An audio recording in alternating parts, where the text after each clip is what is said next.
Il existe une autre formule pour calculer l'aire d'un triangle. C'est la formule trigonométrique dont la formule c'est A, donc R, est égal à petit a, donc le côté A, multiplié par le côté B, multiplié par sin de l'angle C, divisé par 2. Alors, on peut utiliser cette formule-là lorsqu'on connaît deux côtés du triangle, donc ici, je connais deux côtés du triangle, et l'angle qui est entre les deux côtés, donc qui est formé par ces deux côtés. Alors, l'angle 37,3 degrés ici.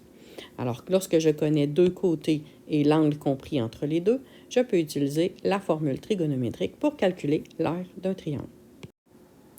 Alors, j'identifie mon petit a. Donc, si j'ai mon angle A, j'ai mon petit a qui est à 16,13 cm. J'ai mon B majuscule qui est ici, donc mon sommet B. Alors, mon B minuscule, 9,73 cm. Et mon angle C qui est 37,3 degrés. Je vais aller remplacer les éléments dans ma formule. Maintenant, je dois effectuer les calculs, donc je peux les faire tout d'un coup sur ma calculatrice. N'oubliez pas de vérifier, étant donné qu'on utilise le sin, que votre calculatrice est bien en degrés pour être sûr d'obtenir la bonne réponse. Alors, 16,13 fois 9,73 fois sin de 37,3 degrés. Tout ça divisé par 2. J'obtiens 95,1068 sur 2. Qui me donne une heure de 47,55 cm². Pour l'exemple suivant, alors j'ai encore deux côtés et l'angle entre les deux. Alors ici, mon petit A qui est 10,14 cm, mon petit B qui est 4,79 cm. Ici, c'est l'angle D, l'angle qui est entre les deux. Alors, je peux modifier ma formule. Au lieu d'inscrire C, je peux inscrire D. Alors, on va avoir A fois B fois sin de l'angle D divisé par 2. Je remplace les éléments dans ma formule. J'effectue le calcul en haut, donc 10,14 fois 4,79 soit sin fois sin de 49,9 degrés, qui va me donner 37,1527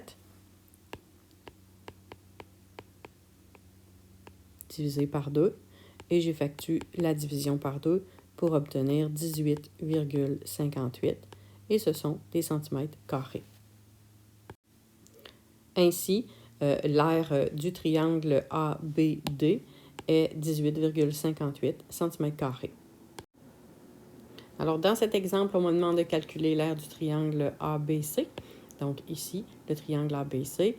Je connais le petit côté A, donc le côté opposé à l'angle A qui est 7,69. Je connais le petit côté C, qui est le côté opposé à l'angle C, qui est 7,28.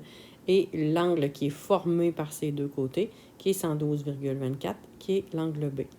Alors, je vais modifier un petit peu ma formule. Donc, mon aire, ça va être le côté A fois le côté C, multiplié par sin de l'angle B, divisé par 2. Donc, j'ai juste changé un petit peu les lettres pour qu'ils soient appropriés au triangle que j'ai ici. Maintenant, je vais remplacer les éléments que je connais. Alors, le A, 7,69, le C, 7,28 et sin de l'angle B qui est 122,24. J'effectue mon calcul en haut, donc 7,69 fois 7,28 fois sin de 122,24. J'obtiens 47,3518 que je vais diviser par 2 pour obtenir l'aire que je cherche, 23,68. Ce sont encore, en fait, je ne sais pas si c'est des centimètres ou des décimètres ou n'importe quoi. Alors, à ce moment-là, je vais inscrire unité. Donc, un petit U pour unité. Et c'est l'aire, donc unité carrée. Alors, ici, l'aire du triangle que je cherche, c'est 23,68 unités carrées.